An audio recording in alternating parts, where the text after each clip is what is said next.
ABC One Television. ABC One Television. Le leader en actualité. Salut Kinshasa, salut République démocratique du Congo. Nous revoici encore, c'est l'ère des magazines Libre et Opinion. Présenté par moi, Yves Luamba, le cardinal. Voilà, l'émission c'est en bilingue. Les lots, salut Sous après moi, Mikole Belé, na magazine Libre et Opinion. Voilà, Awa na Kitaka Lokola. Na renouveau charismatique après avoir quitté na missa ya munene oto ebi yango na magazine Bosolo na politique lelo awa tozali na Libre Opinion poto meka kosolola oyo to retenir comme sujet na kati ya magazine na biso oyo la plus le développement de la République démocratique du Congo. Entre-temps, je profite pour remercier l'équipe technique. Je vois Fia Lungela à la réalisation et puis Jonathan Sindani derrière la caméra et puis pourquoi pas aussi Mosengo Yannick, voilà, qui est aussi derrière la caméra. Très bien, nous commençons déjà notre magazine d'aujourd'hui. La Congo et le développement de la République démocratique du Congo que le chef de l'État a promis pendant son mandat à Kosala millionnaire congolais. Est-ce que c'est faisable? C'est une préoccupation pour nous et nous revoici aujourd'hui sur ce plateau avec mon invité. Voilà, il s'appelle bien Roland Moutiba. Il est le grand leader des investissements en ligne et puis il est en même temps apôtre, missionnaire. Voilà, il y a EIJC Station Nazareth. Il est déjà tout près de moi. Napesi mbote na yo mwana mboka. Ouais, voilà, na moni tout à respecter, na moni na ba geste barrière au masque, mais avec tous les respects na rosenga yo olongola parce que le plateau déjà est désinfecté pour tomber ka solo là o est important na bandeko badolanda biso. Très bien, petit message na bandeko badolanda yo awa en direct na magazine Oyo en Africa Télévision. Na sepeli en tout cas merci pour l'opportunité au pesingai pour tolobela na bandeko na biso oyo bazolanda biso na bilili na makambo etali développement ya Congo na biso nde na esika bazali en tout cas bazapete batikana nano na chaîne balanda nano makambo oyo ekoki kosala ke lelo na lobi mutu a se développer akoma millionnaire abongisa ndenge ya ko vivre. Très bien. Comme todo le développement Congo babenga ngo ezali paradis terrestre. Congo balobi tozana ba richesse ya ndenge na ndenge. Tozana mai, tozana mabele, terre arable, tozana diamant, tozana ba minéraux ya ndenge na ndenge. Mais le Congo ne se développe toujours pas. Et dis-moi aujourd'hui, tant on a lobby la makambo ya investissement. Grand leader il y a investissement en ligne. Par là au lingolo banini. OK, ndeko yif kaka ndengo lobby Congo tozana bozui ebele. Tozana ba bozui o eza na se ya mabele na sous-sol, tozana bozui eza na terre, tozana bozui o eza pe ata likolo ba mai ba biloko ebele. Mais congolais humainement parlant boye kaka ndenge nzamba ke libiso boye tozaka na mayele. Mayele nini? Mayele ya kete soki ochi yango na eloko o développer yango okomona ke okei liboso. Toza lelo yo na eloko bazobenga Internet wana po utiliser yango et sengeli ozala na ordinateur na yo. Donc il y a parmi ba richesse sous internet pesali. Voilà, na mayele na yo ndo ko utiliser internet wana. Très bien. Na tika on a temps expliquer bis investissement en ligne. OK, investissement en ligne tolobi eza na internet ba opportunité ezali oyo ya mutu soki a sepeli à investir. Au sali investissement au komona kete investissement na yo wana tango o tie yango na ba plateforme o ezali ko exister ezali ebele na nouvelle technologie o tozolo ba technologie du numérique au komona ke ozo changer vie na yo financière ozo s'autosuffire financièrement na ndenge ya omona ndenge nini ya kokoka na vie ya lelo au lieu otikala pauvre au lieu otikala ozo la lanzala. Très bien, donc so ina landi ou bien Ozo mega vous expliquer biso lelo que c'est faisable, c'est que le président de la République a dit durant pendant son mandat à ko salaba millionnaire congolais, ba jeune millionnaire congolais. OK. Et ça là qui n'explique ni alobela ki yango. Tout à fait d'accord. Président aza na vérité oya bimisaki. Pona nini? Oui. Mutoze la tekete président akoya na ndako epa na ya commission millionnaire congolais. T. Kokoma millionnaire congolais ezali na travail na yo moko. Travail na sens ni. Oui. Kaka na internet kaka na ligne, il y a des business qui sont en train de s'effectuer avec des plateformes sur le plan mondial, sur le plan international. Et les gens qui s'investissent dans ces business là-bas, ils se retrouvent. D'ailleurs, dans les pays anglophones, ça date de longtemps. Ce n'est qu'avec l'avènement de l'actuel régime, son Excellence président de la République, a tel ça qui était à komisa biso ba millionnaire et ça na ndengi à faciliter que était en tout cas numérique et kota na Congo na tangu numérique et koti na Congo nde yango omoni ke biso ba oto yebaki ba biloko bien avant koute banda ko s'implanter boy tangu to moni et komi kokota na ba plateforme ebelo ezali en ligne to s'imprégner na réalité ya makamwana ezo sunga batu makamwana ezo aider petit peuple. Très bien. Nazolinga ba téléspectateurs odolanda biso bo meka ko comprendre ngai ndenge tosana ndeko awa masolo nini otoda kobeta na ye lelo ndeko tango dali kolobelela makambu ya étant grand leader et investissement en ligne balinga expliquer biso nini lelo oyo yo na mboka o na partout au monde lelo oyo informatique et salié te to comme na ba monnaie électronique to comme lelo na ba monnaie électronique et sur base de ma monnaie électronique, on a lelo bambo ke belé bato badali déjà ko emboîter les pas bato badali déjà ko se développer moto yemoko akoki koko ma millionnaire à partir de téléphone na ye nengo zali komona yango boy. Je crois que ba détail ni surtout à ko soit temps il y a pour expliquer biso parce que lui étant expert étant leader tomeka ko comprendre. Mais monnaie électronique awana Congo déjà est commis opérationnel. Et commis déjà opérationnel. Bon maintenant, mais quand vous expliquez un peu comment moutaro comme un millionnaire parce que yo ne doit maîtriser matière ou dans domaine na yo. Mais quand vous expliquez bateau à partir du téléphone na yo, comment on peut devenir millionnaire à partir de ton téléphone? OK, merci beaucoup Ndeko Yves. Téléphone na tango e bandaka na tango toyebela yango ezai kaka appel réponse. Oh. Donc ba bengyo yo oyano liba. Après comment on a SMS. Et puis deuxièmement pour na kokota na internet tozaki tozo kende na ba bureautique. Lelo soko moni bia ba bureautique e bunga izaka nango lisusu te.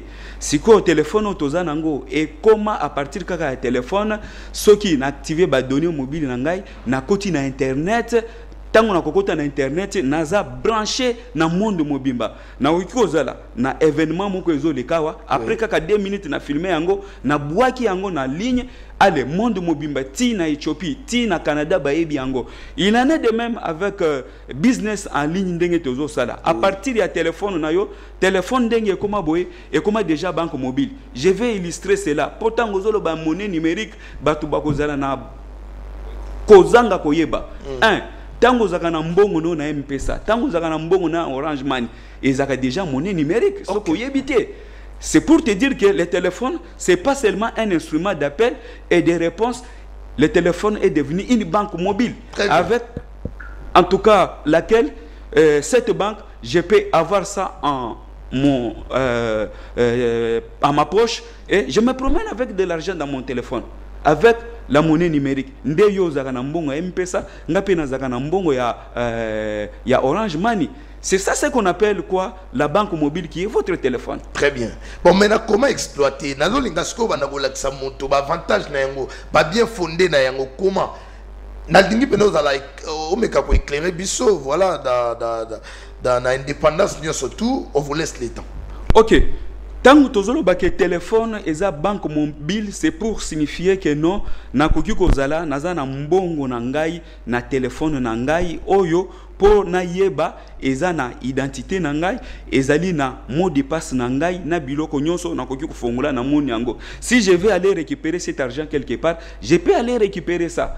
En tout cas, ça c'est ce qui se faisait au niveau du Congo. Mais mingi souci on na lingina lobela ezali oyo ekomi koleka sur le plan mondial, sur le plan international. Na ba business oyo ba plateforme ezali kosala.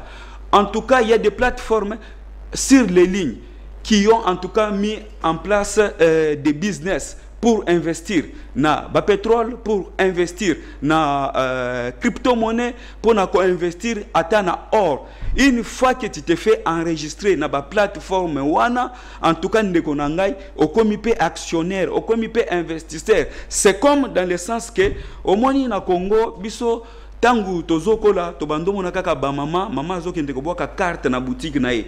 Na boutique tangu azobwaka carte mbongo ne wana bwaki yango pendant 31 jours. Muto boutique wana asaleli 30 jours mbongo ya mama azongiseli mama 30 jours et puis à retenir na 1 jour. Mais maman a tout nié tekete mbongo oyo yo sali yango zui bénéfice combien?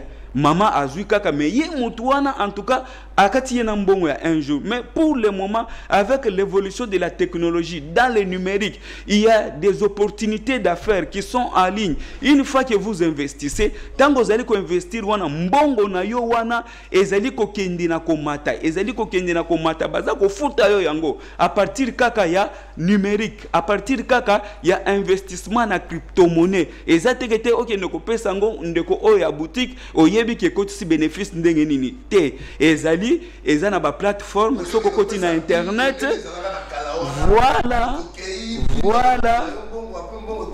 voilà et comme ba problème mais oyo ezali susu bongo te eza ba investissement en ligne eza ba business en ligne.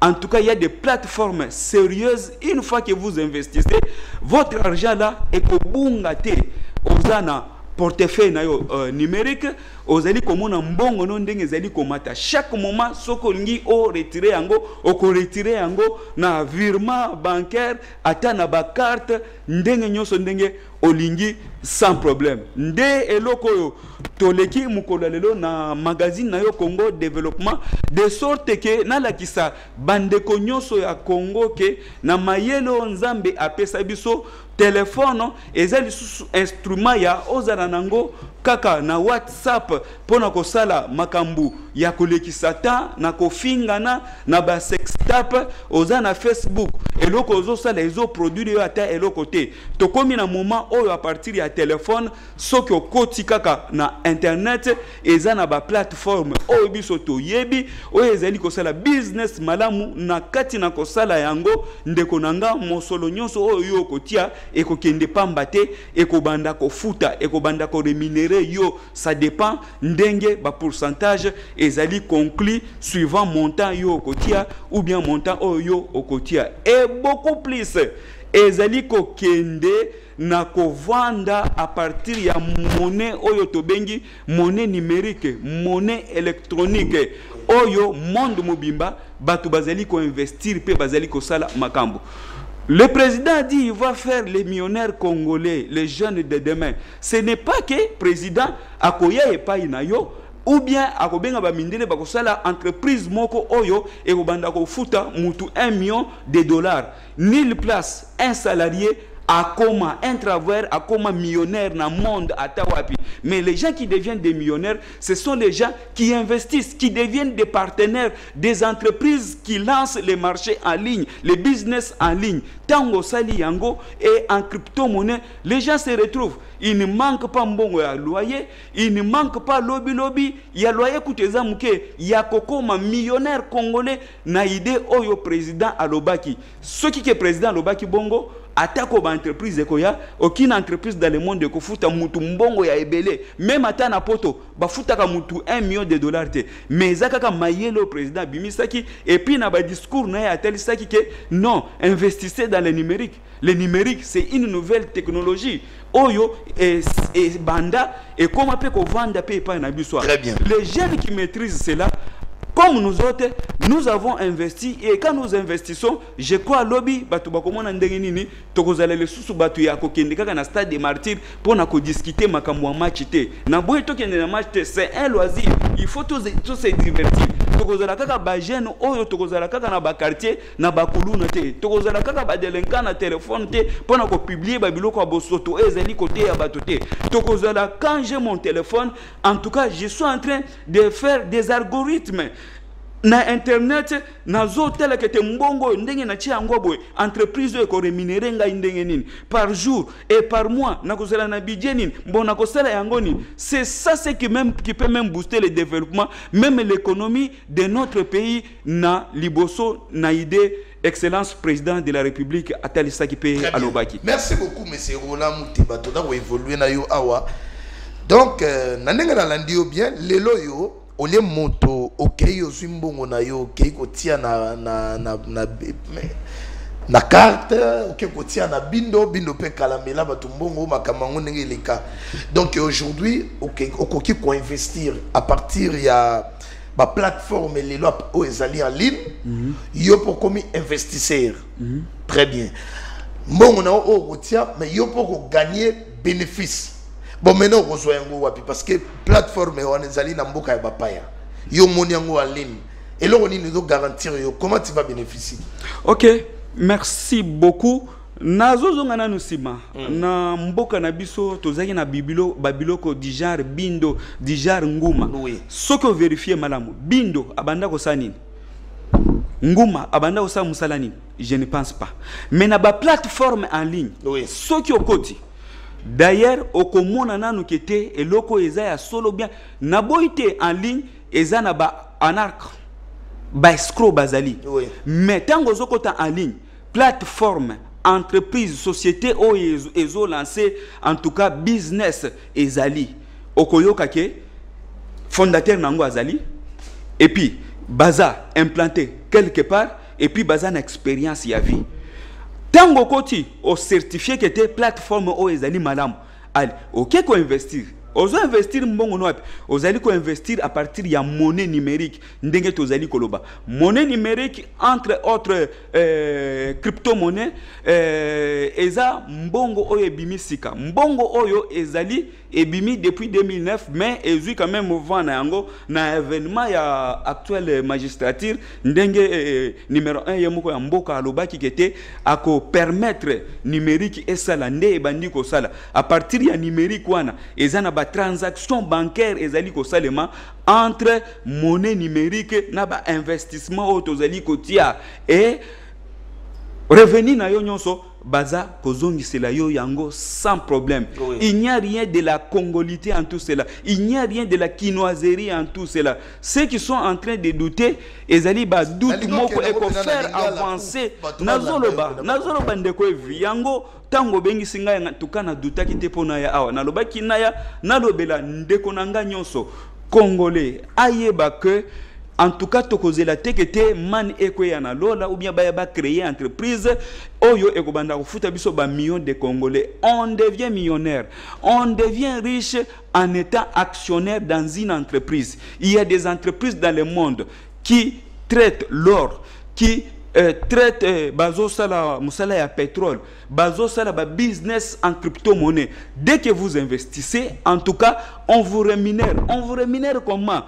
Okotuna ngaite yo chambongo na M-Pesa. Est-ce que M-Pesa na baki mayo na yebi ke tango ezalaka tango yaka biso tozaki na doute mbongo na chombo mais lelo oyo mbongo na même bancarisation douter mais lelo batu bamoni ba bien fondé à bancarisation. Oui ndeko na ngai. Seulement il faut que nous puissions nous adapter na nouvelle technologie tango ezali koya yeba ke au jour d'aujourd'hui na tango akala tozaki na mais est-ce que c'est officiel, c'est reconnu ici au Congo?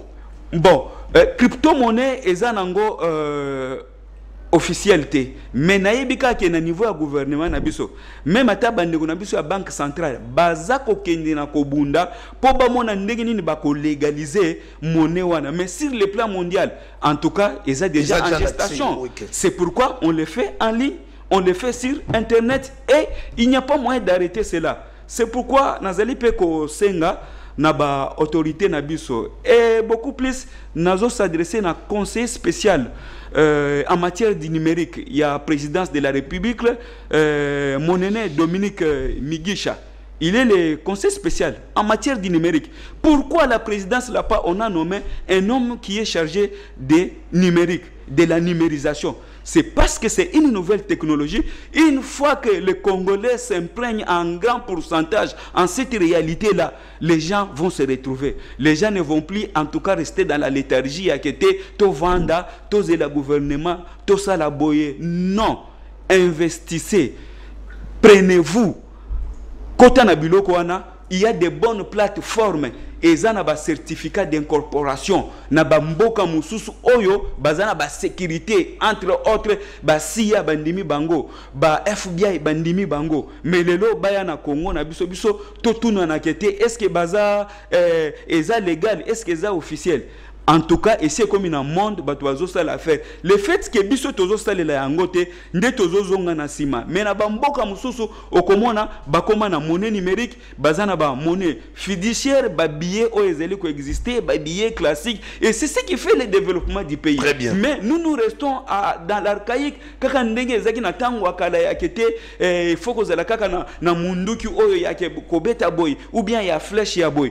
Or, ce qui s'est développé, ok, na ba technologie, ezali komata, tozali ko s'est développé, mboka ezak kende liboso, na yo pe yo mo ko zali ko s'est développé. Merci beaucoup. En tout cas, message nanga mukolelo ezapona kotalisa Congolais nyonso. Oyo alingi ko sala business en ligne, ce n'est pas de l'escroquerie, c'est du réel. Les gens font du business et ils se retrouvent. Et beaucoup plus à lire oyo kindaki malamu na ba pays anglophone. Le Rwanda. Si vous nous voyons très bien, c'est un pays développé. Attaque on a nous bakomi vraiment tena lo beza développé, mais ceux qui ont moni bango na biso, ceux qui ont télé ba Nigeria, ceux qui ont télé ba Afrique du Sud, les jeunes qui se sont imprégnés en tout cas na business dans le numérique, na ba crypto-monnaie, na ba monnaie électronique, bazali ko se retrouver parce que ça paye. Et là, devenez actionnaire vous-même, créez votre propre entreprise vous-même. N'attendez pas. Et quand vous attendez ce que l'on viendra vous donner, ça ne va pas en tout cas vous soulager dans vos besoins. Mais avec le paix que vous avez, une fois que vous investissez, investissement na yo, boyokani na entreprise wana, tango ezo teka ba or, tango ezali ko teka ba pétrole, tango ezali ko sala ba trading na crypto-monnaie, bazali ko futa yo pe selon pourcentage na yo oyo yo gagner. Allez, ozali pe ko vivre. Très bien. Yebisa biso condition ezanini pour na kokota na plateforme wana yo po comme investisseur et puis yo po gagner condition ezanini et puis toigoye ba choix ya bateau bango balingi. Okay. Est-ce que même maman et mapa a repé pour investir? Est-ce que maman et Ngouba a occupé pour investir? Maman et Matungulu, receveur, chauffeur, a occupé pour investir? Ndeko Yves, nazotanga na plateforme oyo, naza grand leader, naza membre, na investissant mbongo na ngai. En tout cas, na moni eloko ya mabete à part eloko ya malamu. Plateforme wana na lobby eza My Gold Rêve. My Gold Rêve, c'est une entreprise. Une entreprise qui est aussi une plateforme en ligne, s'il vous plaît. Balancer en tout cas business na bango. Business na bango wana. Soki oye ata na $20. Babandika ka na $20. Ti $10,000. Balongwe na $10,000. Bazui $10,001. Donc $20 au tout le monde aurait à $20 pour investir. Même maman, donc vous pouvez devenir investisseur à partir de $20. Okay. Et puis, Babiloko, ça n'a rien à voir avec la congolité que nous avions connue autrefois, ou bien la chinoiserie, bindo, ou bien quoi. Dis-moi un peu. Vol yango. Bakoki koya koiba maman, oya teka kamapa. $20 naye. Non, soyons sérieux. C'est seulement nous, Congolais, nous devrons changer un peu de mentalité. Le développement, dans un premier temps, c'est le changement de mentalité. Explique-nous. Le changement de mentalité, c'est quoi? Olongo nan makanisi oyo ya kalake, bayiba, na chombo basala kabatu baskrokeri boye, o koti yomoko na mayelo nzamba talisio. O koti na internet, ozu plateforme, o bandi kotanga, oye banano, fondateur azanani. Et puis, baza implanté wapi. Mbongo ango soki na chena, entreprise na bango bazo sala na yango nini oyebi biloko wana tango oyebi biloko wana okoki kozala ta na libanda ya mboka obengi bandeko na yo bakoki pe ba vérifier. C'est comme je t'ai dit, nous avons le monde entre notre main, à notre portée. Je peux avoir les informations de l'Allemagne, mais dans le Congo. Très bien. Explique-nous d'abord l'investissement. Comment vous allez récupérer comment intérêt taux d'intérêt, c'est après combien de temps? Essayez un peu de nous expliquer parce que Nous tendons déjà vers la fin. En tout cas, nous avons et pourtant nous avons non, je vous laisse le temps. Dans le cadre de la plateforme Oyo, en tout cas, mais c'est une plateforme en ligne, c'est une plateforme qui évolue à l'internet. Ce qui est au stade mise na yo, kobanda kaka na $20, tina $10,000, baza ko rémunéré yo na montant ya 2% ya mise na yo wana. Ceux qui ont $50,000 $1, ceux qui ont $10,000 jusqu'à $50,000, bazo rémunéré yo en termes ya 2,5% na mise na yo oyo che. Ceux qui ont mbongo $50,000 $1 jusqu'à $100,000, on va te rémunérer 3,5% les jours, par jour s'il vous plaît, na montant oyo yo che. Na zongi na paki ya liboso selon situation sociale ya biso ba congolais. $20 au Yozanango, $100 au Yozanango, nazo exemple à $100. Ceux qui ont investi yango na entreprise, qui ont investi yango à partir de biso oyo, to comme déjà ba grand leader, to comme ko encadrer ba leader mususo bazali koya pour no hotel sabango kete business en ligne ezaka boye.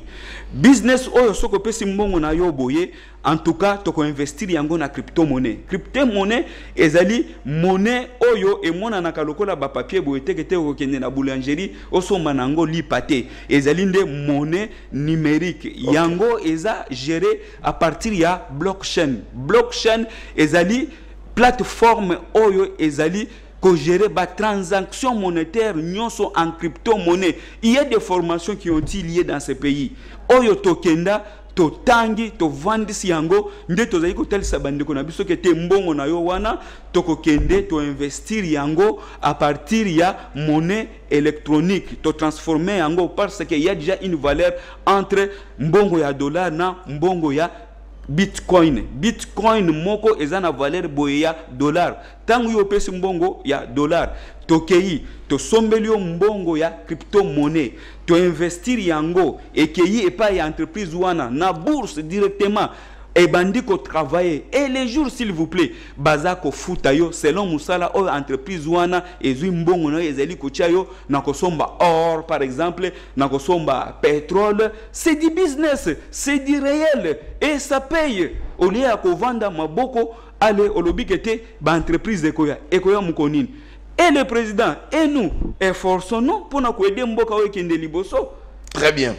En tout cas, dans le sens où Babyloko nezali ko kende na ko salema ezali lukuta te ezaya solo, nous sommes des hommes dédiés. Et je vous informe, information où il y a investissement dans crypto-monnaie. Il y a un grand pasteur ici, dans notre Congo, ici dans la capitale. Il a dit que c'est un shift économique qui est en train de se préparer. Si vous restez en déphasage par rapport à shift économique, au cause de la net, il y a une antiquité, et pourtant, je crois, na olobani tozana nani na temps moderne. Oui oui, na temps moderne, na 21e siècle. Parce que na temps moderne ezalaki mutu azaka na makambu ya kala tola tabasak tozola tababanini banini bakasa melelo tokoma na babila. Il en est de même na finance na katikati ya économie. Une fois que tu maîtrises la crypto-monnaie, Bitcoin, ça dépend d'un langage à un autre. En tout cas, au cause de la déphaser, au cause de développer, au cause de la camuto, au cause de mais c'est pour seulement les Quinois ou bien partout dans la République démocratique du Congo vous pouvez investir. Par exemple, plateforme où on a comme déjà grand leader, au bazo benga my gold rêve, na lobby eza business balancé yango pour na mutu nyonso asala yango. Partout au République démocratique du Congo. Ce n'est pas seulement la République démocratique du Congo. Partout au monde. Dans le monde. Ok. Même sur internet, tapez www.mygoldrêve.com. En tout cas, quota aux informations ya bandeko na nyonso tout est clair. Bazali kota li sondenge ko investir. Okoyeba fondateur président na yango. Okoyeba place azali. Okoyeba musala nini bazosala. Ndenge bayeba ka plateforme oza escroquerie te oyo mutu akoki ko investir mbongo na ye et azali ko se retrouver na 2% selon mise na ndenge azali ko sala tokolela lisusu nzala te très bien kokangana lisusu kindoki na ba famille tekete o yazana ngo eke o mususu azana ngo te tokozala biso nyonso bien tokobanda kusungana na ba famille très bien nde message en tout cas ndeko nanga Congolo oyo azolandanga lelo biso ba oyo toza ba grand leader na investissement en ligne, investissement dans le numérique.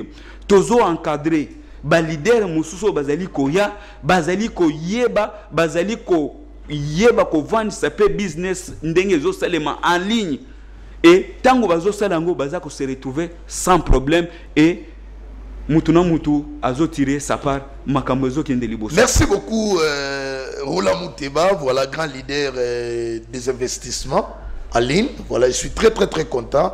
Il y a pour éclairer d'abord le peuple congolais, nous surtout ba vendu lelo yo bada très sérieux. Voilà, Tiba Rolanda yo ba ko yo kanamo ya naval comment ndenge nini osozo ataya ko expliquer bango importance comment on peut devenir riche en investissant dans les en investissant en ligne et ça pour autant se déplacer car à partir de téléphone na yo avec toute garantie surtout oyo lobby okogi ko beta masolo mususu mais investissement en ligne ce n'est pas à confondre avec une banque.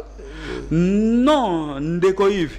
Eza nango banque. On a deux bandeko mususu non banque salami, banque moko salami et tout ça. Non. Essayez de nous éclairer la différence entre banque et investissement. Voilà, wana eza vraiment compréhension ya mabe.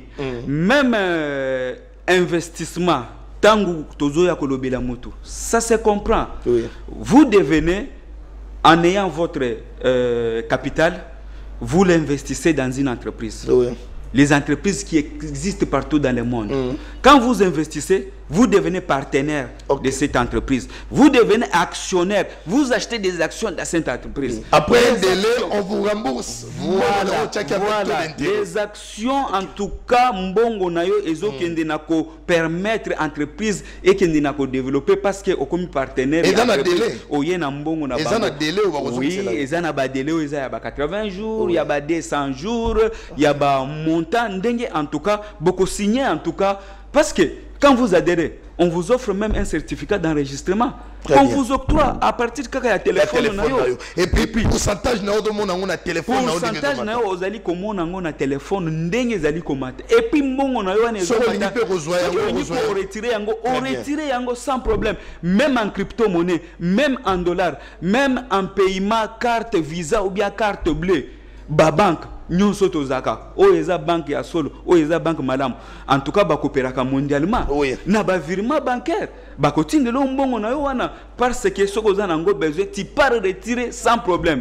Et ça mauvaise compréhension tango bandeko bazolo bakete ba plateforme d'investissement en ligne ezali nde ba banque, ce ne sont pas des banques wana en tout cas tolongola mais c'est des investissements.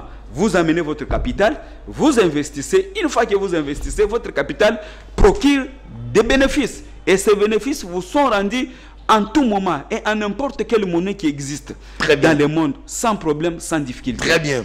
C'est vraiment très intéressant. Bon, maintenant, comment vous rejoindre? Vraiment intéressé. Pour étinda bango pe lobby bango pe ba comme ba investisseur le cola yo nous dali grand investisseur na monnaie grand leader dans les business en ligne. Voilà. OK. Dans un premier temps, adresse oye comme joignable oye comme ata mutso ki azana France ngana zana Congo awa eza ba numéro na ba réseau téléphonique na biso. Mon numéro WhatsApp c'est 089 77 152 8. On nous appelle des grands leaders en business en ligne parce que nous recevons des jeunes, nous recevons des mamans, nous recevons aussi des papas. Nous les formons dans l'outil informatique, plus précisément dans la numérisation, dans le numérique, qui est une nouvelle technologie, en tout cas du numérique. Une fois que vous maîtrisez ça, sur Internet, vous pouvez faire les affaires et vous vous retrouvez sans pour autant vous causez beaucoup de tort. Oh, na kende voyage, na somba moto, na banda kokumba, na ville qui chasse, na barisque, nyonso ya ba accident. Maintenant, c'est trouver de l'argent, ce n'est plus question ya kosa la effort makasi. Seulement avec votre téléphone Android, qui est déjà devenu une banque mobile. Parce que ata yo ozana mbongo na M-Pesa. Okoboya ke na lo balelo téléphone eza banque. okobo elangate. Il en est de même dans la technologie du numérique, les téléphones, les smartphones et la banque. Une fois que vous investissez en partenariat avec les entreprises qui ont des plateformes très sérieuses, qui ont lancé des business, en tout cas, vous devenez leur partenaire, vous devenez actionnaire. Tout ce que votre mise procure comme bénéfice, on vous rend cela et vous vous retrouvez sans problème. Très bien. Nayango, na adresse physique, oui, adresse physique. Na lelo oyo, na formation o tozali kopé sabatu. Toza na Kauka, na avenue, bon, de préférence na lingi, ceux qui m'ont lingi kobe ngangai, a contacté na numéro nangai WhatsApp. Na kopé ces précisions ya makambu nyonso. Merci répétez, beaucoup. 089 77 152 88 na kopé so précision ya nyonso tozo sala makambu polele esika eyebani esika pe bato bazomona biso il n'y a rien ya makanisi mabe et puis nous sommes des grands hommes de Dieu, nous encadrons des gens. En tout cas, bazali ko sungama développement financier, autonomie financière, ezali ko se manifester na bon moyen na bango na vie na bango et que makambozo kende liboso. Très bien, merci beaucoup. Tokomi na suka ya magazine Oyo Libre Opinion ko bonga na vie ezaka rabati au lobo côté. Bati au prière te po bonga mais lelo ko bonga na vie et komi mayele. Grâce à téléphone na yo oi ko koma millionnaire. Tolani grâce à internet. Grâce à téléphone na ndeto kota na internet. Très bien. Grâce à internet lelo ko koma millionnaire. Yango wana lelo invité na biso ya mokole dalaki moto bomoni ya comme on a Rola Muteba adali grand leader des investissements en ligne, na business en ligne au Tolobaka, les lois ayaki apona relaxa biso les bien fondés, ya kozwa mongo na yo on investir à partir de $20. Et puis ce qu'on y a na monte dans les na ba bonus o ekokota na sima na yo. Odomona ke les lois yo $20 mais lobby au gagner plus entre temps ce qu'on y a sous na moto et ça na bonus ya pourcentage moro oyo et yé les sous na sima na yo. Toyebisi bino les lois quand le chef de l'État a promis na mandat na ye ya kosala ba millionnaire congolais et zalinde na investissement et business en ligne. A bon attendeur sali numéro na ye zali plus 243 89 77 152 88 na bandeli plus 243 89 77 152 88 bobenga l'homme dédié pour la lobby au comme millionnaire. Je crois que tu comme la souka ya magazine au Libre Opinion qui me au katama botana bino.